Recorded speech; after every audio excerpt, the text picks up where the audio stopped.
किसो मूमल राणो। कंहिं ज़माने में सिंध में नंद नाले हिकु राजा रहंदो हो। हिन वटि सूअर जो हिकु अजीब ॾंदु हुयो, जंहिं में उहा ख़ासियत हूंदी हुई त जेकॾहिं उनखे पाणीअ जे वेझो आणिबो हो त पाणीअ खे सुकाए छॾींदो हुयो। राजा नंद उन ॾंद खे पंहिंजे खज़ाने जे बचाव जे लाइ कमु आणींदो हुयो। हू उहो ॾंदु सिंधू नदीअ ते खणी वेंदो हो ऐं ॾंद समेत जॾहिं पाणीअ में घिड़ंदो हो त नदीअ जो पाणी ख़ुश्क थी वेंदो हुयो। अहिड़ीअ रीति जॾहिं बि राजा नंद खे पैसे जी घुर्ज थींदी हुई तॾहिं ॾंदु खणी सिंधू दरिया जे कप ते वेंदो हो ऐं उन्हीअ खे पंहिंजे तुलसिमी ॾंद सां सुकाए पोइ जेके बि खज़ाना हिन खे दरकार हूंदा हुआ से खणी घर मोटंदो हुयो। वरी जॾहिं ॾंद समेत दरिया मां निकिरी किनारे ते ईंदो हो त साॻी नदी अॻे वांगुरु वहणु लॻंदी हुई। हिकु ॾींहुं ईअं थियो जो हिकु नजूमीअ खे रमल ऐं नजूम जे इल्म वसीले उन्हीअ सूअर जे ॾंद जी ख़बर पइजी वई। हू उन्हीअ लालच में अची वियो त कहिड़ीअ तरह सां बि उहो जादूअ वारो ॾंदु ज़रूरु हथु कजे।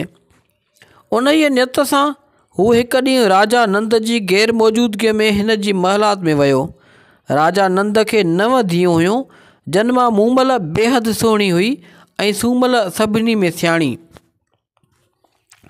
महलात जे वेझो पहुची नजूमी मकर करे ज़ोर सां वठी दाहूं कूकूं शुरू कयूं जो हिन जे शोर ते राजकुमारियूं महलात मां निकिरी आयूं।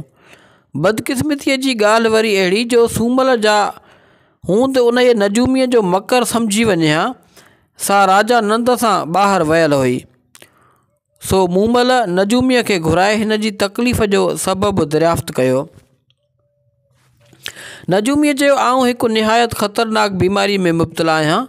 जेकॾहिं मूंखे सूअर जो ॾंदु मिली वञे त हूंद हिन आज़ार मां जान छुटी पवां। मूमल खे यादगिरी पई त बाबा वटि हिकु सूअर जो ॾंदु रखियलु आहे, पर उन ॾंद जी करामत जी ख़बर कान हुयसि। सो पीउ जे कमरे मां उहो ॾंदु खणी उन्हीअ अजनबीअ खे ॾिनई। नजूमी ॾंदु वठण सां हिकदमि पाण खे उन्हीअ मखरेली बीमारीअ मां के क़दुरु चाक ज़ाहिर करणु लॻो ऐं पोइ सिंधू नदीअ जे किनारे ते जिते राजा नंद पंहिंजो खज़ानो दरिया जे पेट में रखायो हो उते पहुची खज़ानो कढी कंहिं दूर दराज़ शहर में वञी आराम ऐं मज़े सां ज़िंदगी बसर करणु लॻो।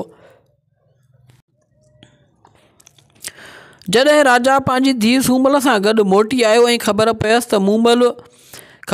त मूमल सूअर जो ॾंदु कंहिं बीमार फ़क़ीर खे ॾेई छॾियो आहे, तॾहिं अहिड़ी त कावड़ आयसि जो जेकर मूमल खे हिक ई धक सां मारे पूरो करे छॾे।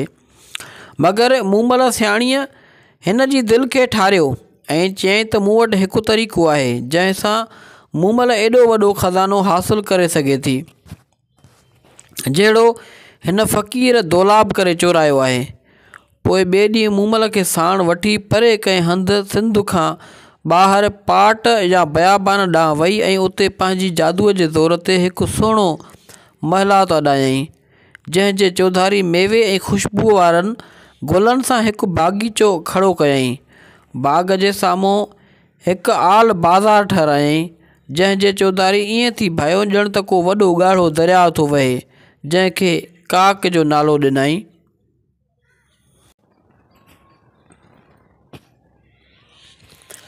आल बाज़ार जे मुंहं वटि हिकु सिरिंग रखियईं, जंहिंजे अंदरि मूमल पंहिंजी जादूअ जे ज़ोर ते ख़ौफ़नाक जानवर खड़ा करायईं, जिन मां गजगोड़ूं ऐं ख़ौफ़नाक आवाज़ पंहिंजो पाण पए निकिता। तुलसमी महलात जे हर हिकु कुंड ते ज़ंजीरुनि सां ॿधल शींहं बीहारिया हुअईं त जीअं को बि महलात अंदरि घिड़ण जी कोशिश करे त उनखे ड्रेॼारे वापसि मोटाए छॾे। जॾहिं मूमल उहो सारो मांडाण तयारु करायो तॾहिं मूमल ऐं संदसि बानियुनि खे घुरायईं त अची उन्हीअ महलात में रहनि ऐं ऐलान कनि त मूमल उन्हीअ सां शादी कंदी जेको पहिरें सिरिंग मां ख़तरनाक रस्तो पार करे संदसि कमरे में पहुचंदो। मूमल जो हुस्न जी हाक सबबा केतिरा शहज़ादा ऐं अमीर देसां देस कई खज़ाना ऐं नौकर साण करे वॾी आस ऐं उमेद सां उसिया त वञी था उन सुहिणी राजकुमारीअ खे हथु करियूं। पर जीअं ई उहे आशिक़ ॿाहिरें दरवाज़े ते आया थी त मूमल पंहिंजूं बानियूं खेनि आदुरभाउ करण ऐं दावत ॾियण लाइ थी मोकिलियूं।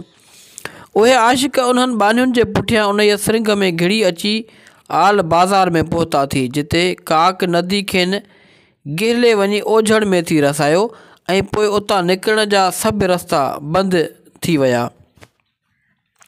आख़िर उहे आशिक़ उते भटकी भटकी मरी वेंदा हुआ ऐं मूमल जूं बानियूं संदन माल ख़ज़ाना ऐं जिस्म जा कपिड़ा बि खाइनि फुरे वठंदियूं हुयूं। तन ॾींहंनि उमरकोट में हमीर बादशाह राज कंदो हुयो, जो सूमरे ख़ानदान जो राजपूत हो। हिन खे 3 वज़ीर हुया, जेके हिक ॿिए सां ॾाढा कुर्ब में ॿधल हुआ ऐं बादशाह सां तमामु घणो प्यारु हूंदो हुयुनि। बादशाह जो बि साणनि एतिरो कुर्ब हूंदो हुयो जो शिकार ते या जंग ते हिननि खां सवाइ न वेंदो हुयो। घणो करे दुनार, शेनरू ऐं राणो टिनी मां को न को साणस ज़रूरु गॾु हूंदो हुयो। चारई हमरा जहिड़ा शकिल छपीअ में सुहिणा हुआ, तहिड़ा वरी सूर्य हुया। पोइ राणो सभिनी खां वधीक ठाहूको जोधो जवान हुयो। हिकु ॾींहुं बादशाह ऐं संदसि वज़ीर शिकार ते निकिता।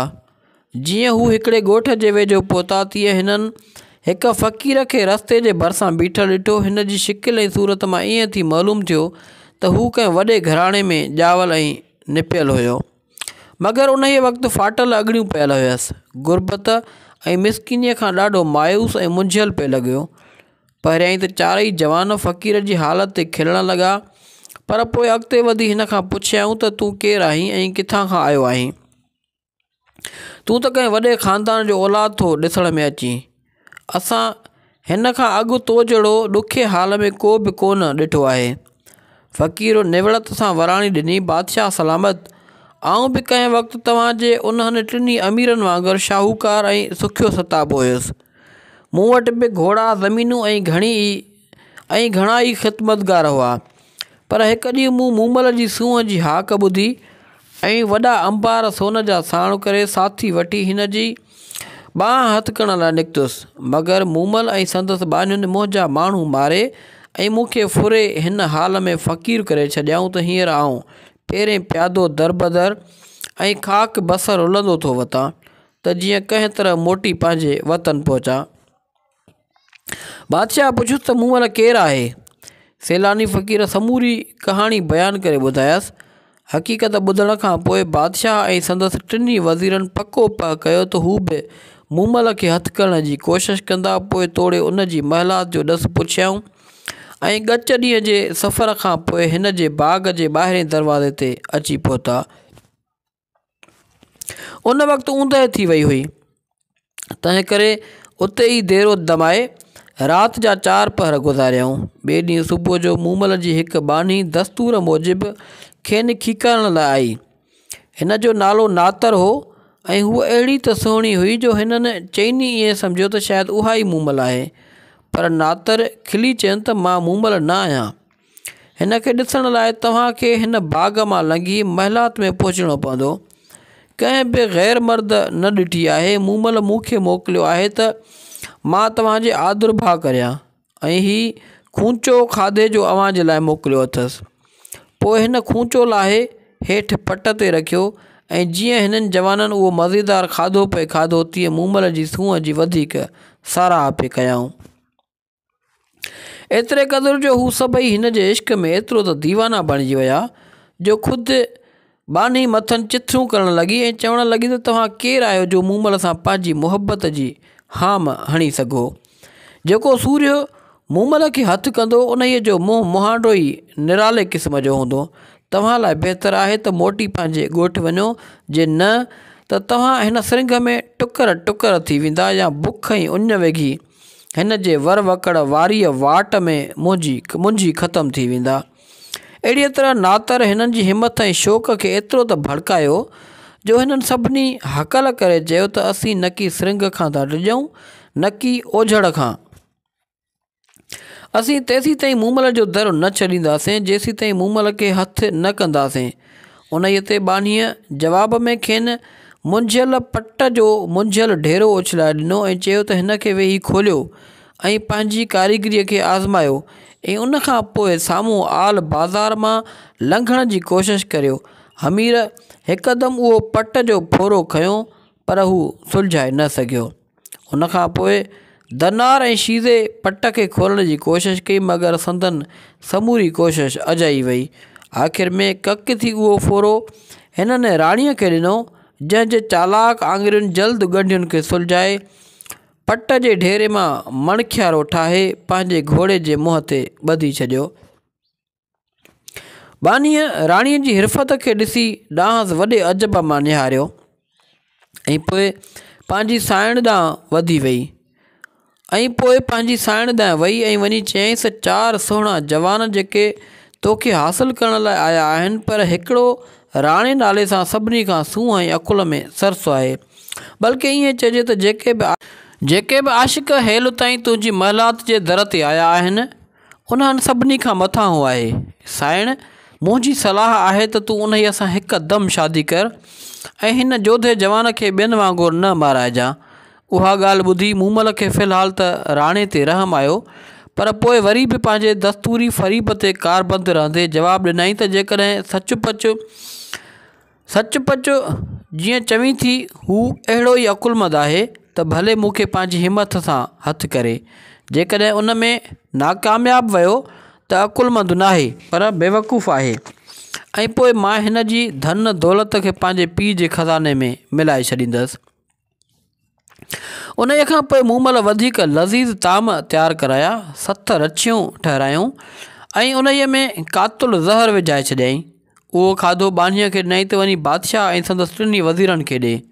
बानीअ हुकुम जी तामील कई। पोइ बानीअ खाधे जा थांव हिननि जे अॻियां रखी पंहिंजे हथनि सां हिननि खे वधाईंदी ॾींदी वई ऐं चवंदी वई त उहे ताम साइण पंहिंजे हथनि सां तव्हां लाइ तयारु कया आहिनि, उन जे ख़्याल खां त अव्हां पट सुलझाइण में थकिजी चूर थी पिया हूंदा। बादशाह शीनिरो ऐं दुनार वज़ीर जेको उहो खाधो बेमौत मरी वञनि हा, उहो खाधो खाई बेमौत मरी वञनि हा, मगर राणे खाधे मां हिकु गिरह कुते खे उछलाए ॾिनो। कुतो गिरह खाइण सां ज़मीन ते फतकी किरी पियो ऐं ईज़ा खां कूकाट करणु लॻो। हमीर सख़्तु कावड़ मां उथी खड़ो थियो ऐं वज़ीरनि खे चयईं त हलो त मोटी पंहिंजे घर हलूं ऐं हिन खूनण खे उते ई छॾे ॾियो। राणे वराणी ॾिनी त मोटी वञणु गेदियुनि जो कमु आहे, असांखे पंहिंजी हिमत करणु घुरिजे ऐं ख़ुदा जी मदद सां असीं हिन फ़रेबण खे हथु कंदासूं। उन जे विच में नातर महलात ॾांहुं मोटी वई ऐं मूमल खे वञी ॿुधाईं त राणे कीअं पंहिंजे साथीअ खे ज़हर खां बचाए वरितो। नातर वरी बि पंहिंजी साइण खे लीलायो त राणीअ खे जीअदान ॾे, मगर मूमल हिन खे छिंबियो ऐं चयो त जेकॾहिं मां हिन खे छॾे ॾींदसि त सभई मूं ते खिलंदा। हाणे वञ ऐं हिननि जवाननि खे हिकु हिकु करे सॾे अचु त मुंहिंजी महलात में पहुचण जी सोभ खटनि ऐं जॾहिं आल बाज़ार में घिड़ंदा तॾहिं खेनि सारी सुध पइजी वेंदी। नातर खे जीअं ई संदसि साइण चयो हिन ईअं कयो। पोइ हमीर बादशाह वटि वञी अर्ज़ु कयईं त तव्हां मूंसां गॾु हलो। मूमल तव्हांजी तलब थी करे त तव्हां खेसि हासिलु करण जी कोशिशि करियो। जेकॾहिं तव्हां हिन जे कमरे ताईं पहुची विया त पोइ हूअ सारी ॼमार तव्हांजी आहे। हमीर उहा ॻाल्हि ॿुधी टप ॾेई नातर जे पोयां सुरंग में हलियो, जिते ऊंदहि में हूअ खांइसि खिसकी वई ऐं बादशाह अकेलो रहिजी वियो। सूमल जे जादूअ जी रिथियल रमज़ुनि अहिड़ियूं त गजगोड़ूं ऐं रामभाट लाइ ॾिना, ॼण त वहशी जानवरनि सॼी फ़िज़ा ते हमिलो कराए ॾिनो हुजे। बादशाह ज़रे घटि बेहोश थियण ते हो, पर पोइ हिन जल्द होश संभाले वरितो ऐं सुर्त में आयो। आख़िर कक थी अॻिते वधण जी पचर छॾे पुठिते मोटण जी कयईं। जिते संदसि साथी इंतज़ार में वेठा हुआ, उते पहुची दोस्तनि खे गार जी हैबतनाक मंज़र ऐं ख़ौफ़नाक आवाज़नि जो सरबस्तो अहवालु ॾिनई ऐं चयईं त हाणे असांखे हिते वधीक तरसणु न घुरिजे, हलो त मोटी उमरकोट हलूं।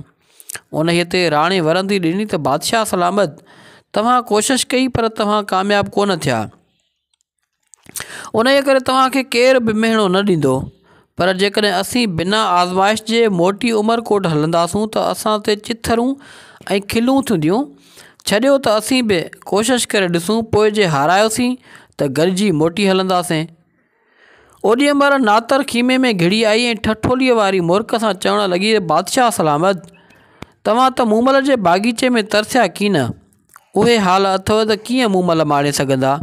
हाणे अव्हांजे वज़ीरनि मां कहिड़ो थो मूमल खे हथु करण लाइ मूंसां गॾिजी हले। उहा टोक ॿुधी दुनार टप ॾेई घोड़े ते सवार थियो ऐं नातर जे पुठियां सिंघ में घिड़ियो। अञा 2-4 क़दम अॻिते मस हलियो त हूअ खिसकी वई ऐं दुनार जे चोतरफ़ सूमल जी रिथियल टकसाट जी धमचर खेसि लरज़ाए विधो।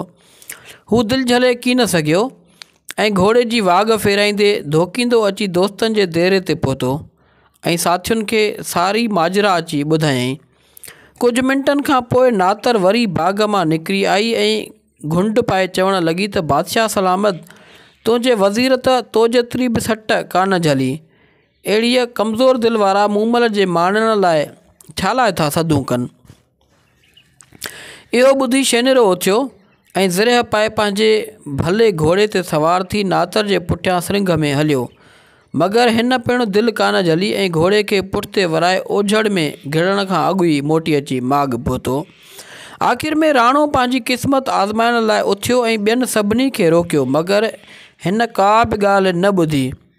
ॿियनि सभिनी हिन खे रोकियो मगर हिन का बि ॻाल्हि न ॿुधी। एतिरे में नातर बि खीमे में मोटी आई ऐं चवणु लॻी त अव्हांखे मूमल जे बाग़ीचे में वठी हलणु वक़्त जो ध्यानु आहे। तव्हां सभु बुज़दिल आहियो। थोरे ई आवाज़ में डिॼी सहे वांगुरु वठी था भॼो। अहिड़ा कायर कॾहिं बि मूमल जो मुंहुं पसी न सघंदा। राणो पंहिंजी ज़िरह पाए समंद घोड़े ते सवार थी धणीअ खां दुआ घुरंदो नातर जे पोयां सिंघ में घिड़ियो। 2-4 क़दम हली राणे हिन खे चोटीअ खां झले वरितो त जीअं हूअ छॾाए न वञे। निहायत काबू करे झलियईंसि। उन ई महिल चौधारी मूमल जे जादूअ जी मांडाण ख़ौफ़नाक आवाज़ ऐं गजगोड़ूं शुरू कयूं। उन ई सबबा राणे जे कननि ते ताड़ियूं ऐं अखियुनि अॻियां ऊंदहि थी वियो। चालाक ऐं दगाबाज़ बानी जॾहिं ॾिठो त हाणे राणे खां पाण नथी छॾाए सघां, तॾहिं छा कयईं जो राणे खे हिक तलाउ जे कप ते गेले वई, जिते राणे खे वठी धिको ॾिनई। राणो घोड़े सूधो वञी तलाउ में किरियो ऐं किरण सां चौतरफ़ ऊंदहि थी वई। उन ई ऊंदहि में राणे खे बानीअ जी हकारत भरी खिल जो आवाज़ ॿुधण में आयो। क़िस्मत जी काया वरी हुई जो राणो घोड़े हेठां अचण ऐं ज़रब रसण खां बची वियो। वॾीअ तकलीफ़ सां रड़ंदो ॿाहिरि निकितो ऐं सिंघ मां लंघी अची ओझड़ पहुतो। राणो अञा वर वकड़नि में ई फाथल हो त काक नदीअ जे पाणीअ वठी उथल कयसि। पाणीअ जे वहकिरे खे आज़माइण लाइ राणे हिकु सोपारी उछलाई, जा तरण बदिरां नदीअ जी सतह ते बीही रही। राणे उन्हीअ मां सम्झियो त उहा नदी हिकु तुलसुम आहे ऐं साम्हूं जेका ज़मीन पई ॾिसिजे सा उन्हीअ वीरान बेबान जो ई टुकड़ो आहे। सो उन्हीअ तां हली वञी नदीअ जे किनारे ते पहुतो ऐं जुरत सां उन्हीअ में कदम रखियईं। नदी हिकदमि ग़ाइब थी वई ऐं राणो पंधु कंदो वञी मूमल जी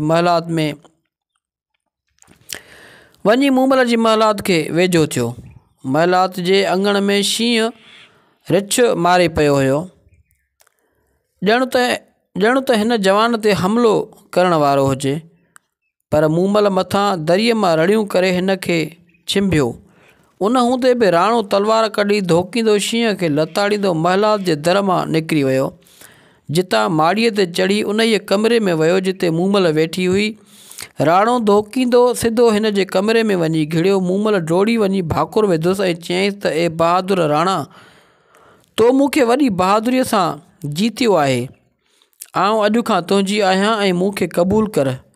फिरिया फुटीअ वेल राणे मूमल खां मोकिलायो। पहिरियां ई त मूमल हिन जी वटांस वञण जी ॻाल्हि ई ॿुधणु कान थी घुरी, पर पोइ राणे वञणु ॾिनुसि त हिकु राति मोटी वटि ईंदो। तॾहिं घणे रोज़ राणे खां पोइ पंहिंजे आशिक़ खे मूमल मोकल ॾिनई। राणो ज़रिह पाए समंद घोड़े ते चढ़ी ओझड़ मां लंघी सिंघ पार करे ॿिनि वज़ीरनि वॾी ख़ुशीअ मां हिन खे खीकार कई, छाकाणि त हिननि खे पक थी वई हुई त राणो ज़रूरु उन जे सिंघ में ख़तमु थी वियो हूंदो ऐं हू राणे खे मोह सहाए वेठा हुआ। सभई हिन खां पुछण लॻा त तूं किथे हुएं, तूं एतिरो वक़्तु छो तरसी पए, तोखे उन ई तुलसुमी महलात जी वाट हथ आई छा? राणे खे बादशाह जे हसद जो डपु थियो। उन जे करे मायूसीअ वारे अंदाज़ में जवाबु ॾिनई त मूं बि हारायो। सारी राति उन जे निभागी सिरिंग में रुलंदो रहियुसि ऐं इजो हींअर जान बचाए अव्हां सां अची मिलियो आहियां ऐं दुनार हिन ते वेसा हुजी विया।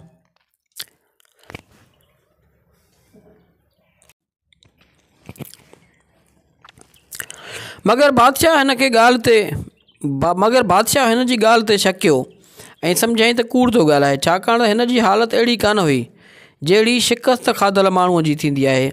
आख़िर बादशाह पंहिंजे टिनी वज़ीरनि खे चयो त असां सभिनी बेहिमत थी हारायो आहे ऐं हाणे असांखे उमरकोट हलणु घुरिजे, पर उन जे माजरा जी कंहिं सां बि बड़क कढणु न घुरिजे, वरना असांजी ख़्वारीअ जो ढिंढोरो सारे देश में शुरू थी वेंदो। बादशाह ऐं संदसि टई साथी वज़ीर घोड़नि ते सवार थी उमरकोट रवाना थिया। हमीर जे दिलि में राणे लाइ बदगुमानी पैदा थी चुकी हुई। शेनरो ऐं दुनार पंहिंजी हार ते तमामु घणो परेशान हुआ ऐं राणो बादशाह जे गुस्से जे गज़ब खां काफ़ी ॾिनो थी। उमरकोट में पहुचण ते राणे खे पंहिंजे वचन जी यादगिरी पई जेको हू मूमल सां करे आयो हुयो। पोइ त रोज़ानो राति जो राणो पंहिंजी हिकु तेज़ रफ़्तार ॾाचीअ ते सवार थींदो हुयो, जा खेसि कलाक ॿिनि में उमरकोट खां मूमल जी महलात में आणे पहुचाईंदी हुई ऐं पिरिया फुटण खां अॻु मूमल खां मोकिलाए सिज निकिरण खां अॻु पंहिंजे घर पहुची वेंदो हुयो। अहिड़ीअ तरह राणो मूमल वटि ईंदो वेंदो हुयो। ॿिए तरफ़ बादशाह जो ॾमरु ॾींहों ॾींहुं वधंदो थी वियो। नेठि हिन राणे सां ॻाल्हाइणु छॾे ॾिनो ऐं सोचणु लॻो त कहिड़ी रीति राणे खे तबाह ऐं बर्बादु कजे। आख़िर हिकु ॾींहुं राणे बादशाह सां मख़फ़ी मुलाक़ात कई। उहो क़बूलु कयईं त मूं अव्हां सां कूड़ ॻाल्हायो हो ऐं पोइ बादशाह खे रहम जी दरख़्वास्त कयईं। हमीर पुछियो त जेकी तोसां थी गुज़रियो उहो सभु मूंखे ॿुधाए त मां तोखे माफ़ु करे छॾींदुसि। राणे बादशाह खे उहा सारी हक़ीक़त ॿुधाई त कीअं हू सिरिंग ऐं आल बाज़ार मां लंघी तुलसमी नदीअ पार करे उकरी तलवार हथ में खणी मूमल जे कमरे में धोखींदो वियो ऐं पोइ मूमल जे हुस्न जी साराह अहिड़नि ज़ोरदार लफ़्ज़नि में कयईं जो हमीर खे मूमल जे दीदार जो शौक़ु अॻे खां बि वधी वियो ऐं राणे खे सख़्तीअ सां चयईं त मां रुॻो हिकु वारी मूमल खे ॾिसां, पोइ आउं तोखे अॻे वांगुरु महिरबानी रहंदुसि। राणे थोरी देरि वीचार करे वरंदी ॾिनी त जेकॾहिं तव्हां बादशाह जी हैसियत में हलंदा त हूअ तव्हां सां शायदि कान मिलणु चाहींदी, पर जेकॾहिं तव्हां धनार जे वेस में हलंदा त हिन खे शक कोन पवंदो ऐं अहिड़ीअ तरह मूमल खे चङीअ तरह सां ॾिसी सघंदव। आख़िर हमीर राणे जी सलाह सां धनार जो वेस पाए बोछण मथे ते वेड़े लठ हथ में खणी तेज़ रफ़्तार उठ ते राणे सां सवार थी वेठो। थोरे वक़्त खां पोइ मूमल जे बाग़ीचे जे ॿाहिरें दरवाज़े वटि अची पहुता। राणो उठ जी वाघ वठी सिरिंग ऐं आल बाज़ार सां लंघी नदी पार करे अची मूमल जे अङण ते पहुतो। हमीर बि साण हुयुसि। हिन उठ खे अङण ते झुकायो ऐं उठ जी मुहार हमीर खे ॾेई पाण महलात में घिड़ी मथीअ माड़ीअ ते मूमल जे कमरे में लंघी वियो। मूमल पुछियुसि त उहो नओं माण्हू तोसां केरु आहे? जवाबु ॾिनईसि त असांजो धनार आहे। त हिते मूमल वराणी ॾिनसि त धनार जो ॿारु ऐं रंग जो अहिड़ो भूरो। राणे वराणी ॾिनी त बानीअ जो पुटु आहे ऐं असांजे घर में निपियो आहे। उन ते मूमल खे शक पियो त हीउ माण्हू धनार न आहे। सो उन आज़माइश लाइ पंहिंजी हिकु मेंहिं घुराए राणे खे चयईं त धनार खे चयो त हीअ मेंहिं ॾुही वठे। ईअं चई राणो ऐं पाण गॾिजी महलात में वञी आरामी थिया। होॾां हमीर मेंहिं खे त जीअं तीअं करे ॾुही वरितो, मगर हिन जे जिस्म में अची ख़ारिश थी ऐं ज़ोर सां खीरु ॾुअण सबबु संदसि हथनि में लिफूं पइजी वियूं। हू मूमल जे हुस्न ऐं राणे जी ख़ुशनसीबीअ ते सोचींदे पंहिंजे अंदर में खामणु लॻो ऐं राणे खे नुक़सानु रसाइण जा पह पचाइणु लॻो। हींअर हिन खे मूमल जी महलात में हिकु मिंट बि वधीक तरसणु न थी वणियो। राणे हिन जे हसद ऐं बेक़रारीअ खे ताड़े वरितो ऐं मूमल खां मोकिलाए अङण में वञी बादशाह खे रिझाइण जी कोशिशि करणु लॻो, मगर बादशाह जे क्रोध जी बाहि तां अञा वधीक तेज़ थींदी वई। आख़िर राणो बेवस बणिजी हमीर सां गॾु मोटी उमरकोट आयो। उमरकोट पहुचण शर्त हमीर राणे खे खणी क़ैद में विझायो, जिते 7 रातियूं ऐं 7 ॾींहं हिकु कोठड़ीअ में बंदि हुयो। 8 ॾींहं राणे जी भेण जा हमीर जे सभिनी राणियुनि में हसीन हुई। मुड़ुस खे भाउ जी रिहाई लाइ लीलायो। पहिरियों त हमीर नहकार कई, पोइ चयईं त सुभाणे मां राणे खे हिकु पिरोली ॾींदुसि जेकॾहिं उहा भॻाई त आउं खेसि आज़ादु कंदुसि, पर जेकॾहिं ॿुधाए न सघियो त फांसीअ ते लटकाईंदोमांसि। राणे जी भेट पंहिंजे मुड़ुस खे उन ख़्याल तां लाहिण जी घणी ई कोशिशि कई। राणे जी भेण पंहिंजे मुड़ुस खे उन ख़्याल तां लाहिण जी घणी ई कोशिशि कई, पर हमीर पंहिंजी ज़िद ते क़ाइमु रहियो। ॿिए ॾींहुं राणो सुबुह जो ज़ंजीरुनि में जकड़ियल शाही दरबार में आंदो वियो। बादशाह हिन ॾांहुं सख़्तु कावड़ ऐं नफ़रत सां निहारींदे चयो त मूंखे तोखां हिकु प्रोली पुछणी आहे। जेकॾहिं तो सली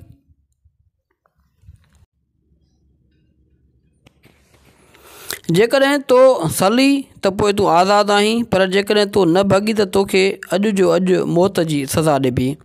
राणे हथ ॿधी विराणियो त जेका बादशाह सलामत जी मर्ज़ी।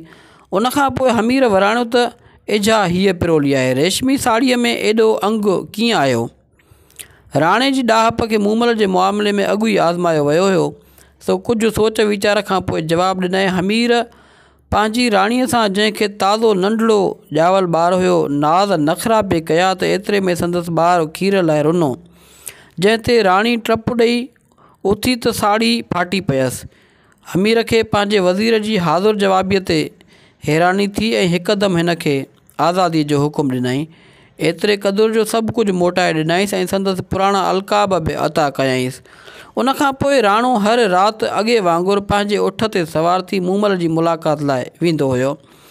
आख़िरकार राणे जी ज़ाल ऐं संदसि पीउ कबीर खे राणे जे रोज़ानो गुम थियण ते शक जाॻियो। राणे जी घरवारीअ खे पंहिंजे मुड़ुस जे कपिड़नि ते ॻाढ़ी दज़ ऐं उमरकोट जी अछी मिटी नज़र आई, ऐं साॻिए वक़्तु मूमल ऐं राणे जे इश्क जा किस्सा ॻोठ में पखिड़िबा कबीर जे कन ते अची पिया। हुनखे अजब लॻो त कीअं राणो रातो राति मूमल वटि वञी ऐं मोटी सघे थो, छो त फ़ासिलो तमामु घणो हुयो। घणीअ जांच खां पोइ खेसि हिकु तेज़ रफ़्तार ॾाचीअ जी ख़बर पई, जंहिंखे हिन हथु करे कोहराए फिटो कयो ऐं हाणे पक थियसि त राणो मूमल वटि कोन पहुची सघंदो।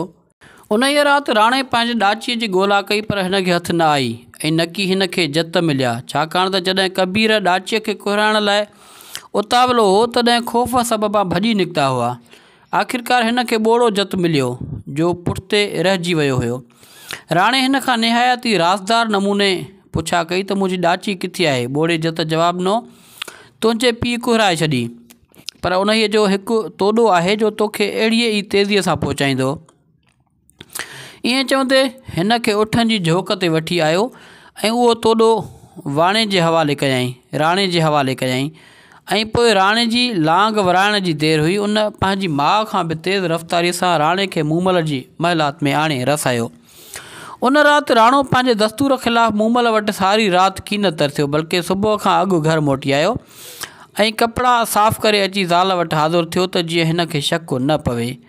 राणे खे सुबुह जो घर में ॾिसी जोणस ऐं संदसि पीउ सम्झियो त राणो हाणे मूमल वटि कोन थो वञे। बदकिस्मतीअ सां मूमल ऐं राणे जी मुहबत जो किसो मूमल जी माउ जे कननि ताईं पहुतो ऐं मूमल जी भेण सूमल खे बि उहा ख़बर पइजी वई।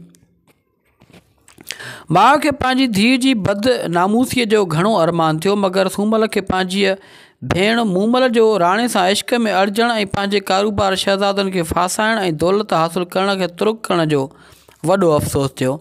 हिन सोचियो त हाणे पीउ जी विञायल ख़ज़ाने जो पूरा न करे सघिबो। आख़िर मूमल जी महिलात में वेही ऐं हिन खे मकरेले नमूने जो प्यारु ॾेखारे साणसि गॾु सुम्ही पई। राति जो जॾहिं मूमल खे निंड खणी वई तॾहिं सूमल पलंग तां उथी मर्दाना कपिड़ा पहिरे वरी अची हिन जे पासे में लेटी पई। होॾां राणो पंहिंजे तेज़ उठ ते ऊंदाईअ राति में पंहिंजे महबूब ॾांहुं पए वियो। वाट ते हिन खां रस्तो विञाइजी वियो। ओचितो हिकु ओठीअ ते नज़र पवंदे खांसि मूमल जी महिलात जो ॾसु पुछियईं। हक़ीक़त हीअ हुई त उहो ओठी ख़ुदि सूमल जो मोकिलियल हुयो ऐं राणे जो इंतज़ारु करे रहियो हुयो। हू चवणु लॻो, उहा मूमल जा राजा नंद जी धीउ आहे ऐं सीतल जी साहेड़ी आहे। ईअं चवंदे राणे खे रस्तो ॾेखारियईं। राणे उहे लफ़्ज़ कनत खां ॿुधी ॿिए खां कढी छॾिया, छो त खेसि मूमल जी मुहबत ऐं वफ़ादारीअ ते यकीन हुयो। वाट ते हिन खां रस्तो विञाइजी वियो। ओचितो हिकु ओठीअ ते नज़र पवंदे खांसि मूमल जी महिलात जो ॾसु पुछियईं। हक़ीक़त हीअ हुई त उहो ओठी ख़ुदि सूमल जो मोकिलियल हुयो ऐं राणे जो इंतज़ारु करे रहियो हुयो। हू चवणु लॻो, उहा मूमल जा राजा नंद जी धीउ आहे ऐं सीतल जी साहेड़ी आहे। ईअं चवंदे राणे खे रस्तो ॾेखारियईं। राणे उहे लफ़्ज़ हिक कन खां ॿुधी ॿिए कन खां कढी छॾिया, छो त खेसि मूमल जी मुहबत ऐं वफ़ादारीअ ते यकीन हुयो।